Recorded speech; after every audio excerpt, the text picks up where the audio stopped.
We are going to get started. So thank you all for being here. We've got a jam-packed, action-filled hour for us that I'm sure will go by very quickly. So thanks for being here, and we are going to get to it. So first of all, I just wanted to acknowledge that we are gathering virtually today from many different traditional and unceded Indigenous territories across British Columbia.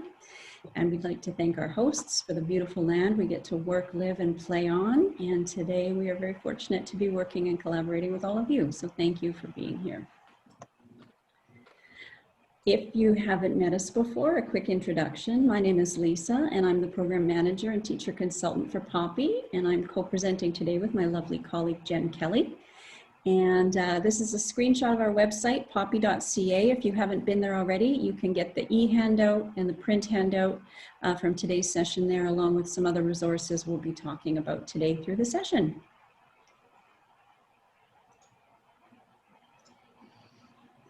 So what we're looking at today is an overview of foundational reading skills and strategies to help maximize students' growth as literacy learners.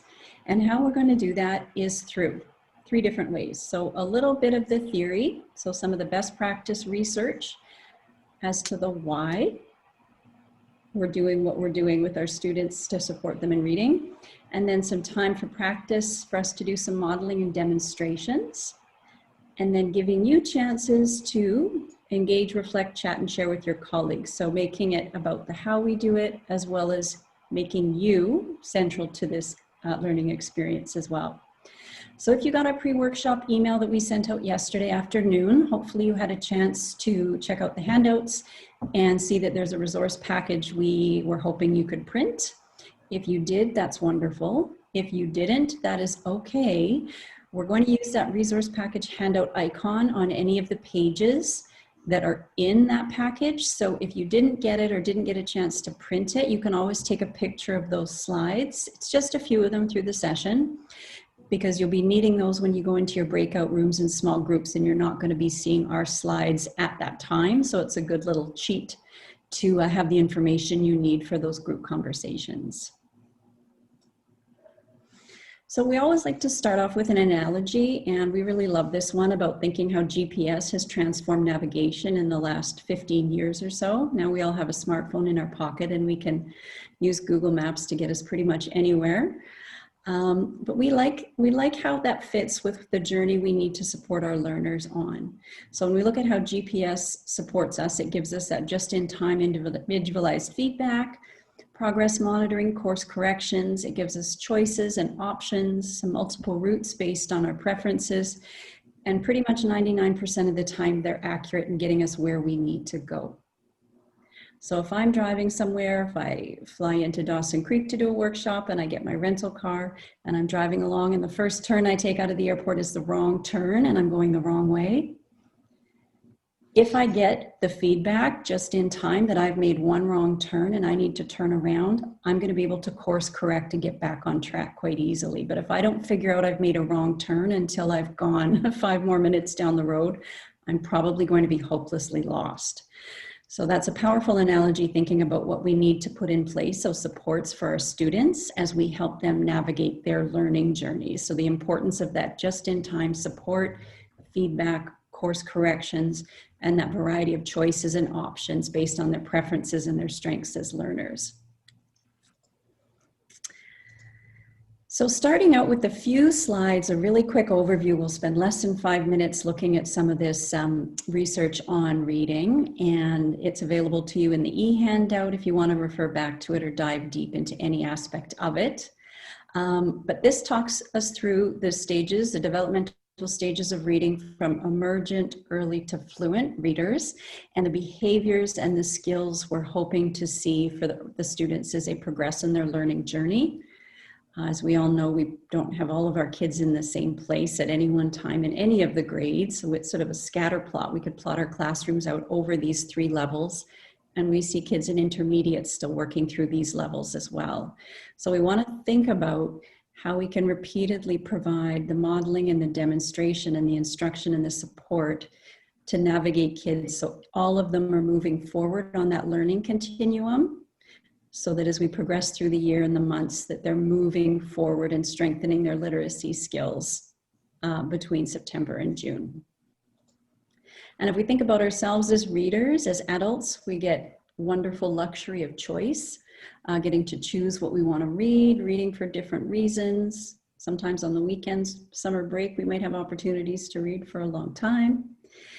And then if we read something really fantastic that really resonates with us, we're probably going to want to talk about it and have conversations and share and chat about it. And we want to think about as well how we can provide our students with those opportunities.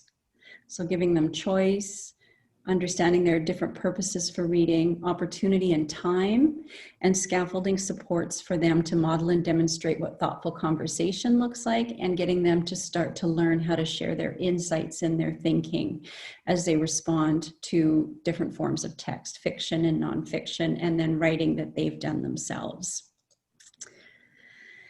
This is one of the surveys we've got on our website that's in our reading section. If you're interested, this is a reading interest survey. So for us getting to know our kids and who they are as individuals and how they feel, their attitudes about reading can be really valuable information in helping us to design an environment and instruction that is supportive and safe and friendly for all of our students. So this is one that you could have your students complete if they are reading. The older kids, maybe grade 2, 3. With younger students, it could be something you sent home and had them talk through with their parents, or the big buddy class, which is a bit tricky, I know, in times of COVID. But we just want you to think about how getting to know our students as readers and as humans can help us make informed decisions about our practice and how we populate and shape our classroom environment to support reading. So what I'm going to do is launch a poll, and I just took 6 of the questions out of our reading interest survey, and we'll get you to answer those in a poll. You can answer them as if it was yourself and your own true preferences. Might be how you felt as a kid about reading when you were in elementary school, or it might be one of your students that you've got on your mind this year that you're wondering how to support to move them along in their reading journey. So I'm going to put up a poll, and it has 6 questions. So if you can just use your mouse and read in and answer.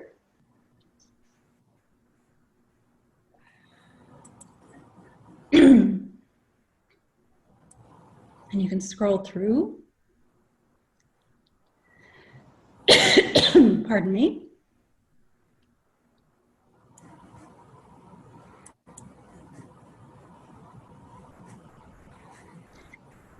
Oh, we're jumping up there. We've got 30, 40 people finished already.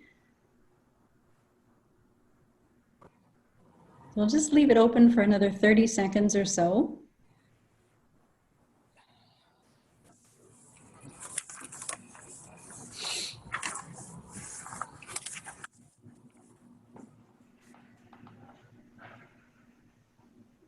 Excellent. We're at 85% of people voting.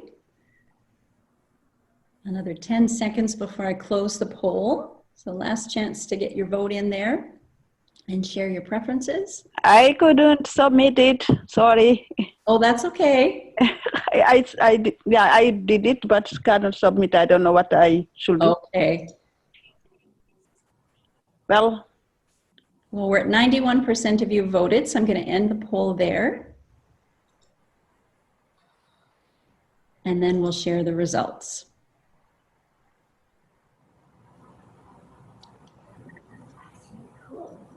So my question to you, and I'll get you to share your thoughts with everyone in the chat box.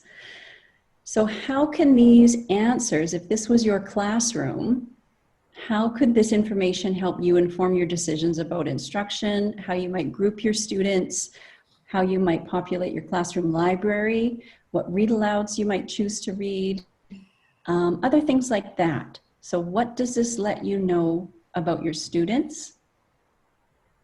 So for example, you could interpret that first one a couple of ways. If 70% of my students prefer reading fiction and only 30% prefer nonfiction, I might want to highlight nonfiction and try and make it more appealing to that 70% that aren't as familiar with it possibly, and looking at nonfiction text features like headings and charts and graphs and table of contents. But it might mean we also want to make sure we have lots of fiction books on hand for kids to read if that's what they're enjoying. Yeah, Jessica mentioned that it helps with mentor text selection for mini lessons for engagement. And we want to know what genre appeals to our students. So definitely. Fantastic ideas. Yeah. So just scrolling through here, you look like a very focused bunch. 83% can stay focused when you read, so that's wonderful. If you have a high percentage that have trouble with that, you might think about fidget toys or space in the room where kids can be on their own without just visual distractions or kid distractions.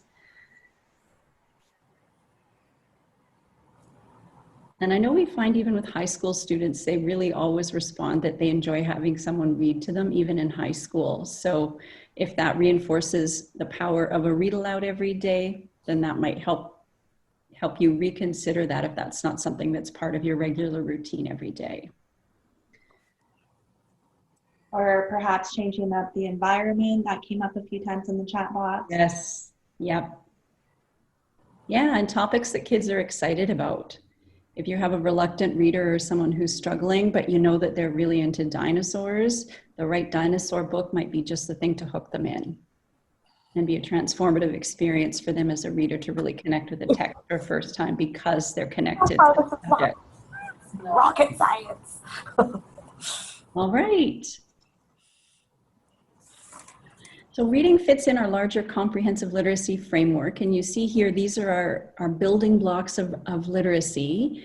And the two main ones there are reading and writing to, with, and by our students, and that scaffolded experience. And then word work is sitting on top of that. So word work is part of both the reading and writing experiences we want to design in the classroom. And then everything there is floating on that oral language, which facilitates all of these thinking and conversations happening in the classroom. So today we're digging into the reading. And in that, part of that, obviously, the early emergent reading is the comprehension, the word work skills, phonological awareness, letter sound knowledge, and all of that. And our scaffolded support for reading this framework looks at what we need to do to gradually release that support from us onto the students as we work through literacy experiences for reading throughout the school year repeatedly. So starting with reading to children and then reading with children and children reading together in those middle zones all the way up to the top where we have that independent reading by children. And I think what we see quite often is teachers are very comfortable with reading to students, doing the read aloud and having students do their own reading. But we don't always take that pause to do those middle steps of the shared and guided small group reading that are those baby steps to help our students gradually be able to be more proficient with more complicated texts as the year goes on. So what we're focusing on today with our brief hour with you is we're going to look at an active read aloud or interactive, shared reading, and then the power of small group work and what that can look like in a classroom or in a virtual remote setting. So we're going to go into our first breakout rooms right now and give you some time to reflect on these levels of scaffolded reading support.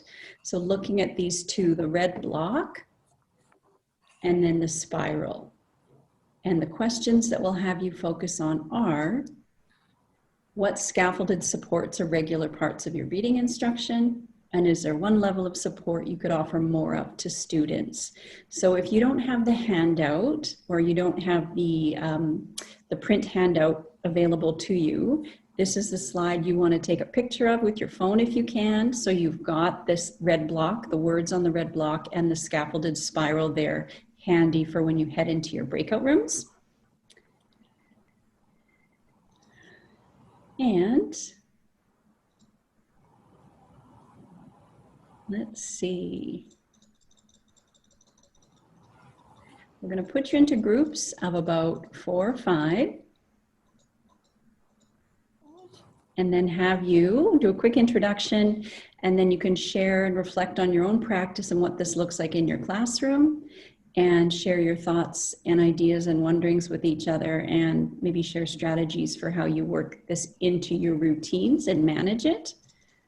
And Lisa, they will have about 5 minutes in the first breakout room. Yes, thank you. So you'll have about 5 minutes here. When I open up the breakout rooms, you'll get a pop-up on your screen saying join breakout room 7, join breakout room 23. Click on that to join, and then we will give you a 1-minute warning when there's 1 minute left. So you'll get a little pop-up when it's been 4 minutes, and that gives you a 60-second countdown to just wrap up your conversations before we bring you back to the main meeting room and come together as a whole group. Okay, I hope those conversations were worthwhile and you had some chance to share what you're doing in your classroom and maybe some strategies that you're using, and of course introducing yourself to colleagues around the province, which is one of the most exciting things about these cross-province workshops that we can provide for you. So we're going to dig into what this can look like in the classroom. So what can a reading workshop or a reading block structure look like in a classroom? So one of the possibilities that exists out there that a lot of teachers are using, a lot of colleagues are using, is a reading block structure that starts with a mini lesson that focuses on a strategy or a skill that the students can then go ahead and practice during the independent reading time. So we're going to dig a little bit into what that looks like through the mini lesson, focused on a strategy, and then what can happen during that independent time that is your big chunk of time for students to be both working independently and perhaps with teachers or others. So this big independent reading time is really a gift for the students. This is what they need in order to build up those independent skills, in order to practice what you've been talking about, and build up that sense of control over their learning. So notice what the teacher is doing during this time. The teacher can be having conferences with students. The teacher can be working with small groups, and really noticing maybe the students who didn't quite get the mini lesson concepts during that time that it was full class, and providing a little bit more support. Students can be reading on their own. They might be working with a teacher. They might be working with a partner. So this last part of the reading block is about sharing and celebrating the learning that's happening for our students. This could look like students having an open opportunity to share what they've been working on, and it could also be a teacher highlighting the work that specific students are doing that teacher has been noticing throughout the time that the independent reading time. So when we look at how that can look in a classroom, so you notice generally with a mini lesson, we're teaching often whole class, and that's what we're going to be practicing in a moment here. And the structure can look different for the small group partners or independent work, depending on your comfort level within the classroom, depending on the needs of your students. And then of course, coming back together to have that shared experience is really powerful for our students too.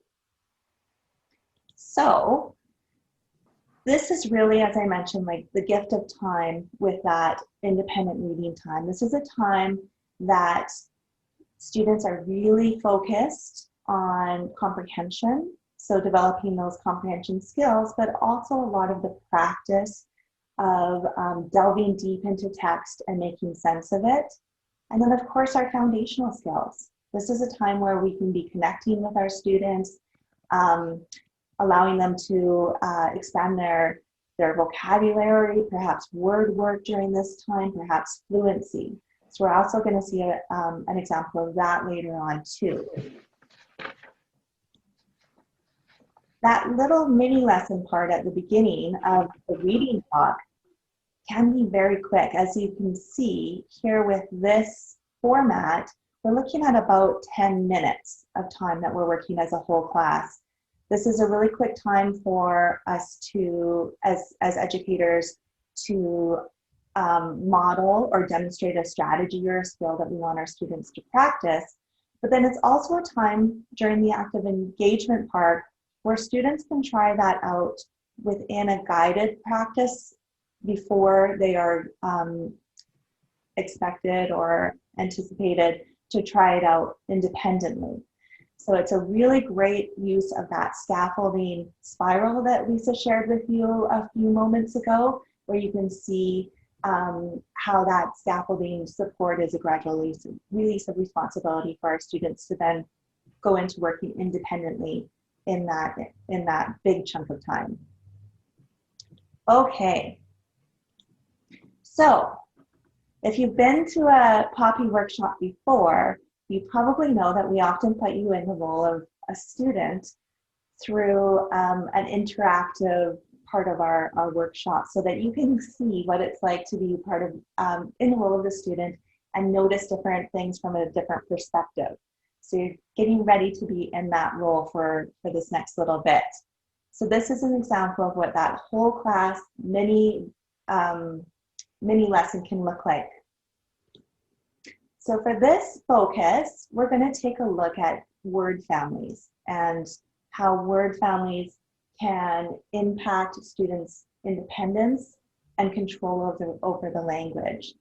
So there's research out there that says there are 37 word families that can help students spell about 500 words. So if we let students know that and get them to understand the value of knowing word families and playing around with that, you can see how that can really boost their confidence with their reading and writing as they tackle unknown words. So they can really, the more that they know that they can manipulate words and make new words and sound out words on their own, the more that they're going to have that control over what they're learning and have more engagement. So that's what we're going to work on today. We have a couple of different supports on our POPEY website that can help this kind of learning happen in your classrooms. So we have tons of different things to check out. There's a link there that provides access to a lot of the resources that we made during the time that we were doing a lot of home learning support last spring, so that teachers could work with students remotely or virtually, or also to support families at home. So in your resource package, you should have the word families one. If you don't have it, don't worry about it, because you all know your word families. Okay, so I'm going to introduce you to What Pet Should I Get by Dr. Seuss. Now, we all know why Dr. Seuss is loved by everyone and what we anticipate probably seeing in this book as we listen to it. We know that there's probably going to be many rhyming words, and it's the perfect book to talk about word families. So what I'd like you to do is think about 1 or 2 word families that you might expect to see in this book. So you already know what pet should I get. We might have the word family pet, get, let, bet, set. But also look at the cover of this story and think about other word families that we might encounter and start writing them into the chat box. So I'm going to listen, or we're going to listen together to a read aloud. And oh my goodness, there's so many word families coming up on the chat box. This is wonderful. You're so good at this. Okay, so if you, as you're reading along, what I'd like you to do so that you're engaged with the process is listen for the word families that you came up with in the chat box, or you saw someone else, a colleague, come up with in the chat box. And when you hear those words, I want you to give a thumbs up. So an easy way to do that is through the reactions button through Zoom. So there's a little visual of where that is and what that looks like. And we'll see how many predictions were correct as we go through here. All right. You ready with your reactions? Okay, let's go. So if we were all together, of course, we could be more visual or auditory. If you're doing this with students, you can have them clap. as the words that they anticipated came up. You'll see that the engagement is usually very high with this kind of activity because they're very invested in hearing the words that they came up with. So switching over to Lisa. Thank you, Lisa. Great. All right, so for our next activity, we are going to look at ways we can do shared reading with our students and look at multiple reads of one book over 5 days of the week. So shared reading with our students is another level of that scaffolded support, the scaffolded reading experience for our students. So they're getting the benefit of hearing the teacher's fluent voice to hear and see and understand what a fluent reader sounds like and looks like and how they interact with a book. The students can chime in a little bit as they're comfortable. And when we reread the same book multiple times, we are going to get more students chiming in each time as they get more comfortable and more confident. So we accumulate more readers every read, and this fluency and familiarity are part of those building blocks that improves their comprehension. So a couple of the focuses you can look at when you're doing shared reading with one book multiple times: comprehension, fluency, vocabulary, different reading processes, specific skills and strategies. And really what we're doing on a big picture level is helping to train the kids so that they understand that we need to look closely at the words on the page to take meaning from the book, and that good reading is good thinking. And by sharing books with them this way, we're giving them a chance to get more complex texts into their lives and into their brains. So it is that scaffolded support, or the gateway.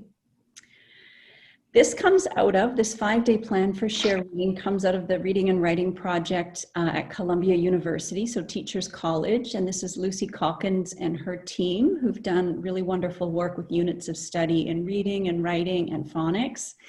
And they've come up with this plan, which we really loved. If you've got the resource package handout, this is in there as well. But the focus for day one, they suggest a warm up and introduction of the book, and that you would cover up 4 to 5 words and force students to use their MSB cues. And we would prompt and guide them and then ask questions to get them to check. Does it look right? Does it sound right? Does this make sense? So day 2, you do that same thing, but covering different words. So you're reinforcing it. Day 3, you can focus on words, blends, digraphs, vocabulary. Day 4, more on fluency. And day 5, we're orchestrating all of those skills and putting it together and celebrating and reminding our students that they're all readers and readers have big jobs. So we wanted to walk you through a little bit of a mini demo of what that looks like, and have you get a chance to talk about it in small groups next. So this is some research shared with Pearson Canada. It's tied to their PM benchmarks, and we really liked it. I know when I was coming up doing my education, I really struggled with keeping straight MSV cues and which was which and what they meant. So we really liked the of making it really clear and simple. So S for structure, using structure cues to help us solve unknown words or new words. They blank across the road. With this, there are tons of words that could work here. They drove across the road, they ran across the road, they skipped, they hopped, they jumped across the road. Lots of things could be placed there that would sound right. So narrowing our focus and using a different type of cue, if we look for meaning, in this example, one sentence coming before it gives us some context and sort of places or grounds this in a bit more information. So David dropped the tennis balls, they blanked across the street. So now there are a few words that could work here. You could type them in the chat box if you want, what you think it might be. So now we're looking at the meaning that we've gained by knowing that they're tennis balls. We have rolled or bounced. Okay. And up. And now here's a visual cue. So David dropped his tennis balls. They, so it's a word that starts with R, across the road. And here, it really is one word works really well, maybe 2, but you can see how we go from a wide to a more narrow focus by using different types of cues and strategies to help make sense of what we're reading. So teaching students these explicitly as part of how they can check and do that self-monitor and check for meaning is really, really important. So you can take a picture of this if you don't have the handout. This is one of the things you'll be looking at in your breakout rooms. But first, Jen and I are going to model a shared read. So we're going to demonstrate these model these in action, just as if Jen was one of my students and I had all of you sitting on the carpet with me. So we'll just do a little bit of the book and then we'll give you some time to chat. All right, so we could go through the whole book. Obviously, we only have a little bit of time today, so we won't, but that gives you just a taste of what it can look like as you do a shared read with your students. Here are some prompts and guiding questions you can use when you are doing a shared read with students, either as a whole class or in small groups even, or even one-on-one conferencing. And that, remember, you're all readers and readers have big jobs. So if you want to take a picture of this slide, this is one you'll be referring to in your breakout groups. If you don't have it.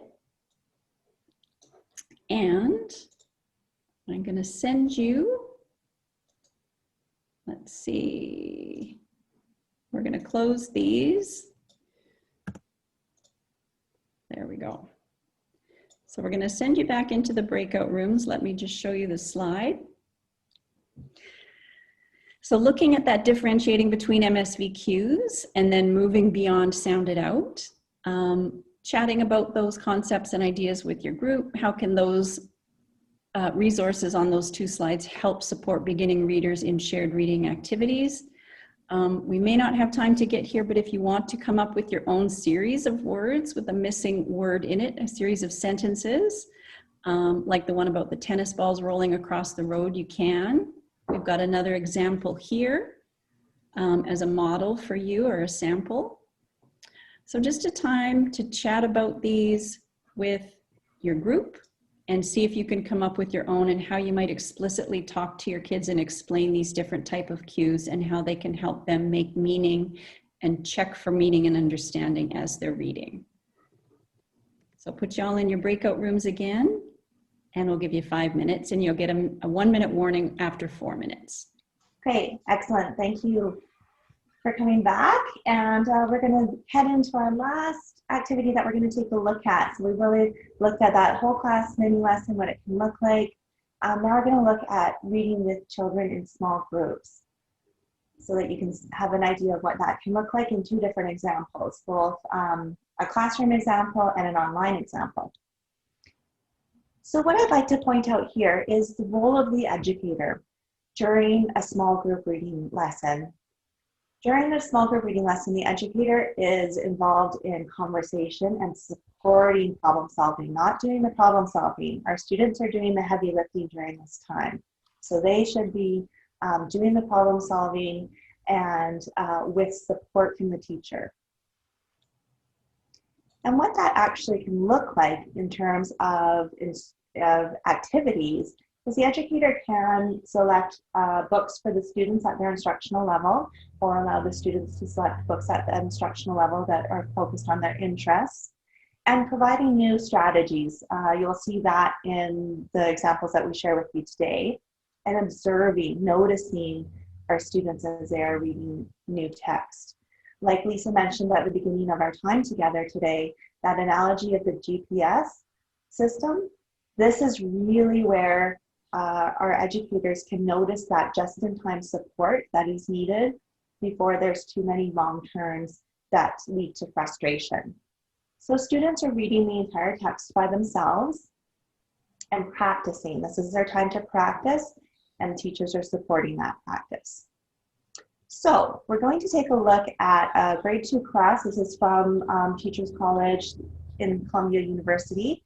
And what I'd like you to notice is what strategy or strategies does the teacher focus on in small group. So I'm going to introduce you to one more small reading group. This was a workshop that I did for professional learning last year when we were pivoting to online home learning or online virtual learning with our teachers.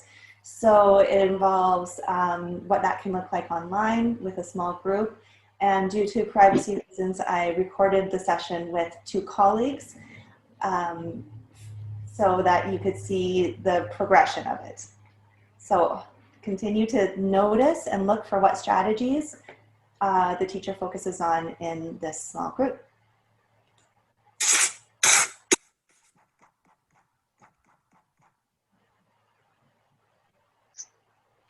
So today I wanted to share something that I do as a reader. When I'm reading a story or a book, I'm always asking questions.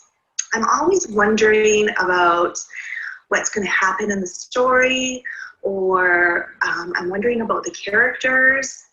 So that's what readers do. We wonder a lot whenever we're reading. For instance, I have a book in front of me here called Little Bear's Vision Quest. Even just looking at the title and the cover, I'm wondering about the term Vision Quest. It sounds like an adventure. I wonder if Little Bear is going to go on an adventure with this book. Which book are you going to read today, Kelly? I'm going to read The Pool. Wow, what are you wondering about just from looking at the cover and the title? Well, there's an animal by the pool, and I'm wondering why looks like he might want to go in the pool, and I'm wondering why. Thank you. What about you, Michelle? What book are you going to read today? My book is titled Baby Pictures, and I'm wondering why he has a book if he's looking at baby pictures, because my baby pictures are all on the computer. Good wondering. I'm wondering about that as well. Okay, so we're going to continue doing some reading, and I'm going to listen to each of you read on your own, and the other person can just practice their out loud reading until I get to your room. Okay, so how about I read with Michelle first? Kelly, you can start your book and practice your out loud reading, and if you want to just mute your mic, Okay. that will be the best. Okay? Okay, Michelle, why don't you get started with your reading? Oh, before you start, what do you want me to notice about your reading today? I've been working on fluency. So yeah, I'd like you to notice that. Okay, I will notice that. Thank you. Go ahead when you're ready. Froggy went to Duck's house to play. Okay, so we're going to come back together. So Michelle, you can unmute yourself and join us. Okay. So thank you, ladies, for reading with me. Just to finish up, why don't we have each of you explain what your book is about to the other person, because they might want to read it as well. Do you want to start, Michelle? Yes, my book is about Froggy and all his friends. They get to look at each other's baby pictures in baby books. And Froggy is wondering through the entire book about what he looks like as a baby frog, if he was as cute as his friend Duck and Otter. And in the end, he sees a tadpole picture of himself, and he was a very, very cute frog. Thank you, Michelle. How about you, Kelly? Okay, so a lot of the strategies that I saw coming up through the chat were things like engagement, definitely with the first one, fluency and scooping up words, inferring, doing some prediction, questioning. So a lot of the strategies that were mentioned are the same things that I was noticing. So we're kind of towards the end here, but I'd love to share with you just this wonderful graphic of what the key features of small group instruction, and focus on the fact that we are talking about brief periods of time where engagement is super high and heavy with kid work. So we really want to make sure that our students are doing most of the work during our small group instruction. And Lisa and I just love this quote from Catching Readers Before They Fall, that describes this, that our students need to be engaged in reading and practicing those strategies for a significant portion of the day in order for them to get to the point where they are reading them independently and continually increasing complexity with text. Okay, Lisa. Great. So we have one final reflection for you that we'd like to get your feedback for us as we continue to design our next 3 after-school sessions and make maximum impact of just 1 hour together. So I'm going to launch another poll just asking you what you valued most about the workshop and what you're most likely to try out next week. If there was something shared in the session that you would be willing and open to try, which one would it be? So we'll get you to answer these 2 questions, and we'll just take about 45 seconds. So if you see that pop up, if you can vote, that would be really super helpful for us. And then the very last thing we'd love for you to share in the chat box is what's one thing you can be doing to take care of yourself during this time where things are uncertain and a little unusual and lots of health concerns and safety and distancing, all of those things. So what's something you can do to be taking care of yourself in the weeks and months ahead? So if you have a strategy and you'd like to share it with everyone, please feel free to put it into the chat pod.